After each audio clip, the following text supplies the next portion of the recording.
Empathy feels noble, but what if it also makes us blind? In the last episode of the Empathy series, I looked at how unchanneled empathy can damage the brain and the body. Today, we're turning to the mind, because empathy doesn't just live in emotion, it lives in cognition.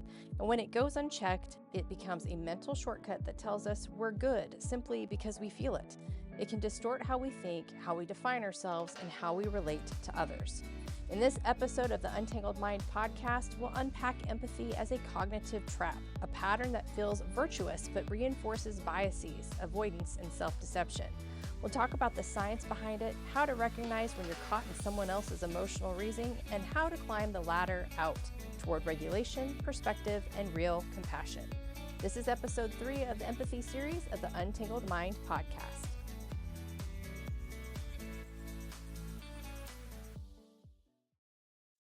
Hey there. Thank you so much for joining me. So today we're going to start looking again more deeply at empathy and from a different angle. So today we're going to look at it from the cognitive one. So if you're just now joining, this is our third installment in the empathy series. So today we're going to talk about how empathy doesn't just live in our heart or our body, it actually lives in our mind. And when it goes unchecked, it really does shape how we interpret our world and how we define ourselves and how we make meaning of pain. So, this episode is really about empathy as a cognitive trap. So, it's a mental shortcut, I feel, that shortcuts. It's a mental shortcut about how we feel more morally or however it shows up, right? But often it does keep us in these distortions and often in avoidance. So I do see often in today's society, I see it with some clients that come in, I see it with a lot of clinicians, that empathy is used really as a mental shortcut. So in cognitive psychology, we use the term heuristic. I've talked about this before. One of the best books that you can read on heuristics is Thinking Fast and Slow by Kahneman. It's pretty meaty, so take your time with it. It's a fabulous book, though. But really, a term that he uses in there quite often is heuristic. And so this describes a shortcut that our mind takes to simplify decision making. Everybody does this, okay? This is not I don't have heuristics or I have the better heuristics. I don't want this to become another tool to show moral goodness, because this is happening a lot. Heuristic is something that everybody's mind does to simplify decision making, and it just kind of decides if it wants to remember something or not. So heuristics can actually help us to conserve mental energy, but because they're shortcuts, they're really prone to error. So, what I think is that what we're seeing is that empathy often functions as one of those shortcuts, and it's the heuristic of like a moral reassurance. So, for example, it's if I feel others' pain, therefore I'm good. If I suffer with them, then therefore I am virtuous. Now, also, if you hear how I am saying this, what do you also hear? You hear an if-then statement, which directly relates to cognitive distortion. So all that to be said, that this belief, this shortcut, this heuristic of moral reassurance, this belief really feels true because it provides moral identity. Do you see that? But it really bypasses that deeper cognitive process. So like the analyses, accountability, discernment. So what it does is it reduces moral worth to emotional resonance. Do you see how this happens? So this heuristic, this shortcut that the mind takes, it's like, nope, we're going to cut this down to this really small thing and I'm going to make it my moral identity. And so that's what is really something we need to be aware of as empathy as a cognitive trap. And then when that happens, actually, empathy becomes less about understanding others and it becomes more about protecting how we see ourselves. It does. So this induces that distorted thinking and it encourages what I call the empathy loop. So let's kind of unpack how this shows up cognitively. So in CBT terms, empathy, it often aligns with several key cognitive distortions. Number one, emotional reasoning, which is because I feel this, I'm an empath, it must be true, okay? Then there's personalization, where an individual might say something like, their pain is my responsibility. You could see catastrophization with this. So if I don't feel deeply, I'm therefore heartless, right? Or there's labeling. I'm a bad person if I can't fix them. So we hear this, maybe not so much in exactly these words, and maybe we don't think these things to ourselves exactly, but I'm willing to bet if you step out of this loop, you would hear at least one or several of these distortions. So again, this is what I think happens. These distortions create what I call that empathy loop. So the loop is, number one, you perceive somebody's distress, right? Number two, you interpret their feeling, that you're feeling their pain as a proof of your goodness.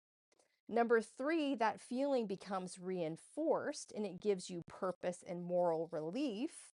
And then four, when it overwhelms you, you interpret your exhaustion as further proof of your virtue. I care, so that's why I'm so depleted. And you see this a lot in my field. So that loop doesn't even resolve pain, it actually perpetuates it. So if you think about it, if your therapist is stuck in this empathy loop, they're essentially saying, because I'm so depleted, because I'm just feeling with you the whole time, it just shows that I'm so amazing. But what it does for the client is it perpetuates your pain. So empathy in this form actually becomes self-reinforcing suffering, right? Do you see that? It's a pattern that totally looks altruistic on the surface, but it's actually very self-centered at its core. Ugh, right? That's not fun to think about, but it's true. It's true. So I want to give you like a little client vignette. So there's a therapist, a mentee of mine. I'll call her Elle. So she came to our time together. I love being a mentor. It's one of the greatest gifts I have. It was one of those things when I was all through my years of school, I was just desperate for a mentor, and it's very hard to find. And I finally adopted one about 2 years into my master's degree. I call him my Mr. Miyagi. He's so good. He has me waxing on and waxing off all the time. But I mean, it took me so many years of my life to finally find this mentor. So I love stepping into the mentor position.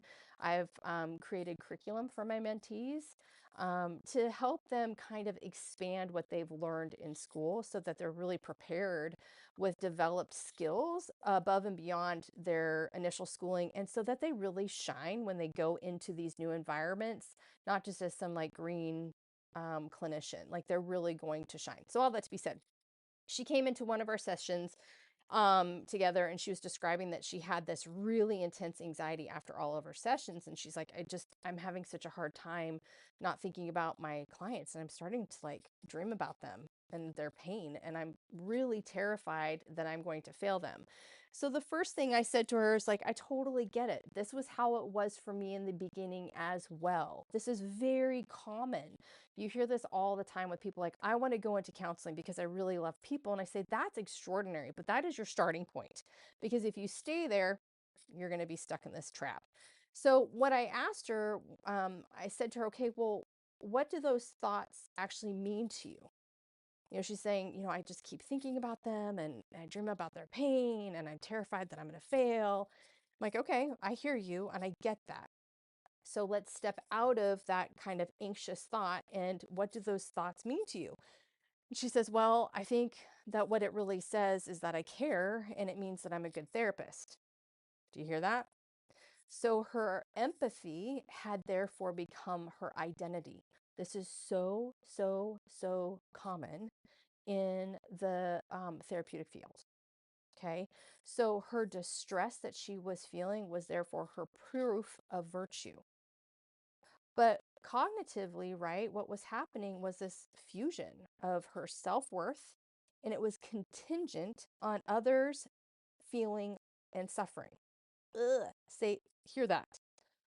Her fusion was her self-worth was contingent on somebody else's suffering. So when we unpacked that, she realized she wasn't helping clients through empathy, she was helping herself feel significant through their suffering. Ugh. I mean, ouch. Do you hear that? That is not a fun thing to unpack. That is not a fun thing to recognize, but it is absolutely key in this profession Because again, like I've been saying, this is really self-serving when all you do is say you're empathic. It is really self-serving. It's not the place to say. That's the trap. So empathy has stopped being relational. This is what I believe that we're seeing. Empathy has stopped being relational and has become self-referential. Oh, I know. I hate saying that out loud, but it's true. So I want to talk about empathy and the ego. So often what we see is, empathy masquerades around as selflessness, right? We're talking about that. But when we examine it through the cognitive lens, it does really become an ego function. So what I'm saying is by feeling others' pain, then we secure our place as the caring one, right? The moral one, the good one. And the mind then converts that emotional resonance into identity capital. That's that heuristic popping in again. So the mind converts that emotional resonance, I feel you, into identity capital. I am an empath. How many times have you heard people say that? So the problem is once empathy becomes identity, we really stop questioning the utility of it. It just feels like inherently right. That's why counseling, medicine, and even activism, empathy is rarely scrutinized. It's just shielded by this like moral absolution. So we really have to start questioning, is empathy really helping me here? Is it even helping? Well, I shouldn't say helping me here because we know it is helping you, but is it really helping the individual that I'm declaring I feel for? But again, like any unchecked cognitive pattern, it becomes a distorted reality. Oh my gosh, speaking of that, had a conversation on social media, and a human being on there came up with it. Perception is reality. I can't get into that with people. Um, and he kept kind of chewing at me about this. Well, then what is reality? And it's like, listen, yes, I understand the sentiment behind, you know, perception is reality, but there is reality and there is distorted reality based on what our mind does by these cognitive traps, these cognitive loops, these heuristics, these biases. Everybody falls prey to them. So many people say, I am just so aware of everything I do and I say and blah, blah, blah, blah, blah. And then they say things. I'm like, you are not seeing anything here. So again, we have to be aware of these unchecked cognitive patterns. Okay. So what happens if we don't is that it makes us reactive, it makes us biased, and it really makes us blind to nuance. And it fuels, like I just said, confirmation bias. So therefore, then what we do is we seek stories that validate our feelings rather than challenge them, right? And this is how empathy becomes a cognitive trap. So then what happens, and I touched on this a little bit last podcast, is group cognition and empathy become this echo chamber.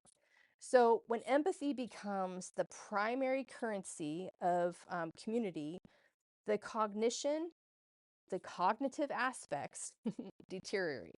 So people synchronize not just emotionally, but cognitively. So group identity forms around shared outrage, shared suffering, and shared virtue. Now, this is not always a bad thing. We see very effective groups like AA, and there's tons of research and evidence on the group aspect. There's something to be said about being in community. However, in these groups, you do need someone in a leadership position that's able to, if they see this kind of group think happening, that they can say, whoop, let's kind of shift this. Because again, you get very stuck in this synchronicity of emotionality. It's dangerous. So again, in psychology, we talked about this last time, that this is known as like emotional contagion or groupthink. And it's that blending of individual cognition into collective emotion. So, from a neurobiological standpoint, what's happening is the amygdala and insula, the brain's kind of distress centers, what they do is they start firing collectively. Well, the prefrontal cortex, which governs our critical thought, impulse control, it goes quiet. So if you think about this, what happens in some of these groups is the group literally loses its executive function. And we see this time and time and time again. That's why emotionally charged groups are often very incapable of nuance or dialogue because they operate in this shared heuristic of we feel, therefore we are right. And again, there's a lot of evidence for the beauty of group. There is 100%. I'm not saying groups bad, but you do need an individual or individuals that recognize when this kind of wave of groupthink goes over and there's this blending and all of a sudden it's all emotive and there's no cognition involved. That's when they step in and reel it back. So empathy really does often become a feedback loop of moral certainty disconnected from cognitive regulation. And so when that happens, empathy no longer connects, it just divides.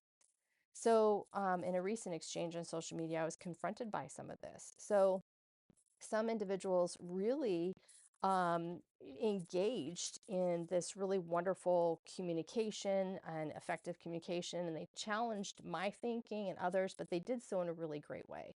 Then others resorted to name calling. Got name calling. I got some nasty emails because they felt personally attacked. But notice I said they.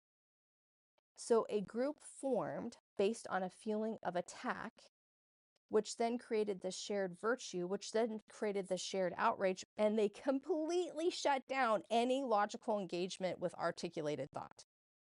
And it happened on a social media post. It was wild. And so it is really no accident that burnout, outrage, and compassion fatigue really follow closely behind with this because we're cognitively misusing empathy as signaling rather than channeling it to critical thought or meaningful change. We're misusing empathy. And so, empathy, when it's used in this way, hear this, when we use empathy in this way, it does not humanize, even though that's what you parade around and say. It homogenizes. So everyone feels, so no one thinks. Ever read 1984? We're seeing it today. You have to be aware of the misuse of empathy. You parade it around like you're humanizing individuals, but really you just are part of this homogenized groupthink. So here's the really fascinating part or standpoint from neuroscience. When we deliberately step back from an empathic flood, we are able, like we do this through the ability to regulate our breathing. Maybe we ground our body. Maybe we reflect instead of reacting. What happens is that prefrontal cortex re-engages. That's what we need. Because if you just sit there and rub on that amygdala, you're not going to get anywhere. So the prefrontal cortex, that's part of the brain that helps us integrate emotion with logic. And it also allows you to ask those really important questions because is our logic logical? We get into that conversation, right? So, but we need to start asking ourselves questions. What is my role here? Is this feeling helpful? And am I acting from compassion or from ego? Right? So it's really, really important for us to, purposefully, we feel the flood of emotion, we feel that empathy to say, okay, I'm going to regulate real quick and then go through these questions because this is how we train in CBT. It's recognition, evaluation, then reframing. So the prefrontal cortex brings empathy in alignment with what's actually going on. So, what I say, what we need to do, and I've been saying this through the series, is that we need to utilize compassion as a cognitive recalibrator. So, in episode 2, we talked about the latter, how empathy, sympathy, and compassion aren't interchangeable, but like this form of progressive rungs on a psychological neurodevelopmental ladder. So, at the bottom is empathy. And I think that's where people are stuck. That's just the entry point, though. It's where the mirror neurons engage, where we resonate with another's experience. It really is essential, but it's also very raw. It's mostly limbic and it's mostly reactive. So the next rung up is sympathy. And sympathy adds a bit of distance and cognition to it. So it allows us to say, I see your pain rather than I am your pain. So this is where the prefrontal cortex begins to re-engage here. And it gives us a little perspective and it provides some boundaries. And then at the top is compassion, and that's the ultimate rung we want to climb to. So, compassion is empathy that's been transformed through regulation and cognition. So, what we've learned before in this series is it activates the brain's reward and motivation networks instead of the pain networks that's all we sit in with empathy. And it channels that emotional resonance into purposeful action. So, compassion is what happens when the limbic system and the prefrontal cortex finally start working together. They're feeling without flooding, they're caring without collapse, they're acting without ego. That's what I'm talking about when we use compassion as recalibration. That's what I'm meaning. It's not just a feeling, it's the integration of emotion, perspective, and intention. It's a synthesis that makes empathy sustainable. So, if there's clinicians listening, or any of you that are self prescribed empath, you're the helper of the group, if you are burned out, listen to this. You haven't climbed the ladder yet. You cannot sustain solely on empathy. You cannot. Compassion integrates emotion with intention. So it says, I recognize your suffering and I am motivated to act skillfully to help you, but not impulsively. You are not making wise, discerned decisions if you're acting only out of empathy. And so, from a CBT lens, compassion really reframes emotional reasoning into constructive action. It interrupts the loop. It shifts it from I must feel to I must feel to care to I can care effectively by thinking clearly. Isn't that great? I must feel to care to I can care effectively by thinking clearly. This is why compassion is both emotional and cognitive maturity. It's the integration of the heart and that really smart prefrontal mind and that control.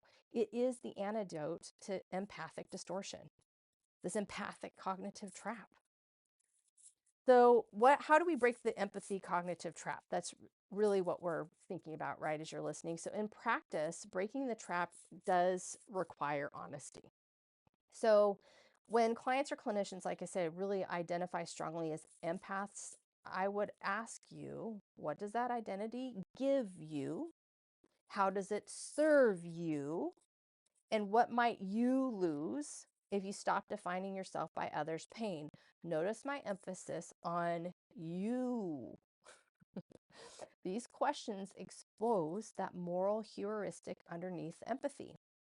If I stop feeling, I stop being good, right? We got to be aware of that. We have got to look at ourselves, why we hold on to empathy so strongly, because it's serving you. But this is what I want to say. I want to challenge you with this.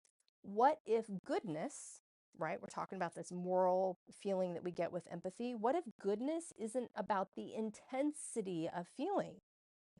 What if it's about the effectiveness of action? Do you hear me? That's where therapy can become transformative. When we look at empathy and we say, hey, I don't need you as my identity. I really want to step up this ladder, climb up this ladder, because when we do that, when we say it's not about the intensity of what I'm feeling or what I'm feeling for you, it's about my effectiveness of action, we regain clarity, agency, and self differentiation. That's awesome. That's what we want for ourselves and for other individuals. So let's be honest. Many of you listening probably aren't just aware of your own empathy loops, because we all have them. You're probably stuck inside someone else's. That's pretty common. Maybe it's a partner who lives in perpetual outrage and needs you to match their emotion to feel understood. Maybe it's a friend or family member who confuses your agreement with validation. Or maybe it's a colleague, a therapist, or even a whole community defines belonging through shared distress. So when you're caught in another person's cognitive trap, you begin to feel the same distortion, that emotional reasoning or the personalization or the catastrophizing. Their lens becomes your own. So here's what to do. So, number one, name the trap. So, you need to use language, literally saying to yourself, I'm being pulled into somebody else's cognitive loop. What this does is your naming recruits that prefrontal cortex and it moves you from reaction into recognition. Number two, regulate before you respond.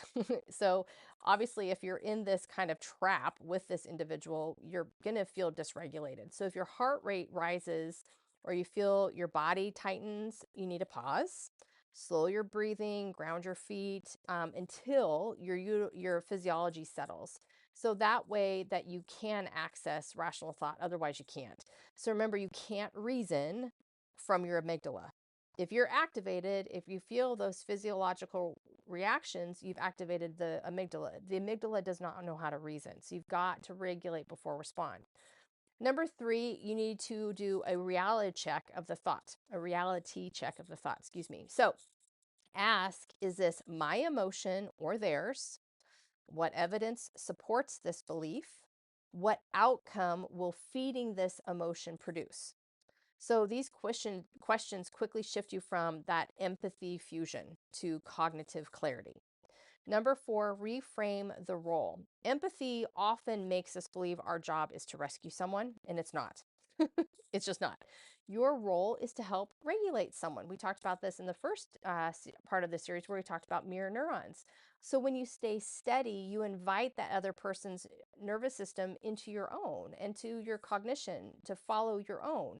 So that's what co-regulation is. It's really, really wonderful. So this is when we reframe our role, that's called co-regulation at a cognitive level. It's fabulous. Number five, you need to redefine connection. So healthy connection is not shared collapse. I have heard horror stories from a lot of different groups, like AA or grief groups or whatever it may be. And people come out of it and like, I was really looking forward to it. And I thought it was going to be great. And it was going to be really wonderful to be around people that were in the same situation as me. And then it was just utter collapse. Everybody's sobbing in the room. It's chaos. So that does happen. So what we want to know, what we want to say is we need to redefine this as connection. Healthy connection is not shared collapse. It's about that shared regulation and that groundedness.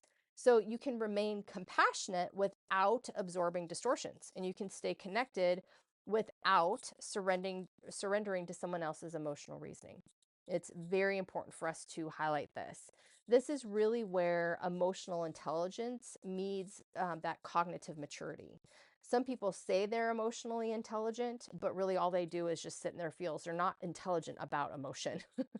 So what I'm talking about is that fusion, I guess you could say, with this of actual emotional intelligence with cognitive maturity.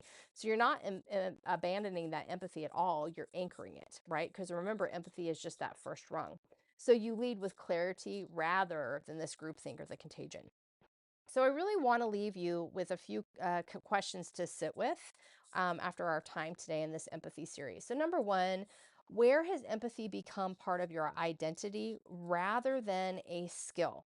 This is huge. If you overly identify with empathy, it becomes your moral badge. That's become your identity rather than a skill. So where has that happened? When you feel others' pain, do you think clearly or do you feel all consumed? Or do you just feel slightly consumed? Um, we are supposed to feel people's pain, but the whole point of this series is that we don't stay in empathy. But if you're consumed by it and you stay there, it's going to hurt really bad all the time. Okay, next question. What moral comfort do you gain from suffering with others? Ew, right? I mean, let's be real. If you only live as an empath and you parade it around, you're selfishly getting what you need by others suffering. Yikes, right?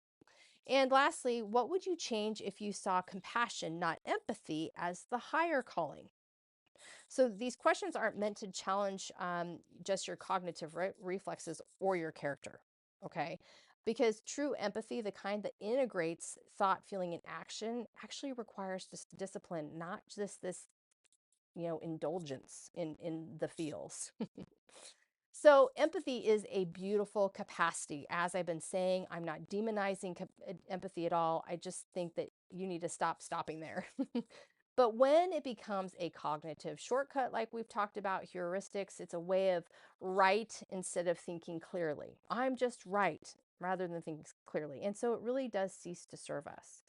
The mind that relies only on empathy will confuse emotion for truth and connection for progress. So the mind that integrates, empathy with cognition, however, can then discern, act, and build.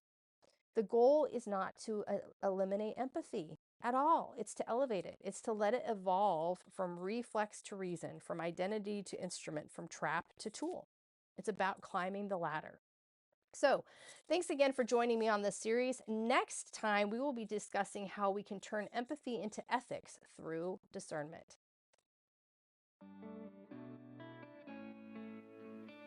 That brings us to the end of this episode. Thanks so much for joining me, Piper Harris with the Untangled Mind podcast. I hope you learned some tools that can equip you to untangle your mind and untangle your life. If you're curious about working with me for your anxiety or trauma, head on over to my website at untangledmind.net to connect with me. If you enjoyed the show, please rate and review me on your podcast listening platform and share it with your friends and family. As always, thanks so much for listening to me, Piper Harris with the Untangled Mind podcast. I'll talk with you next time.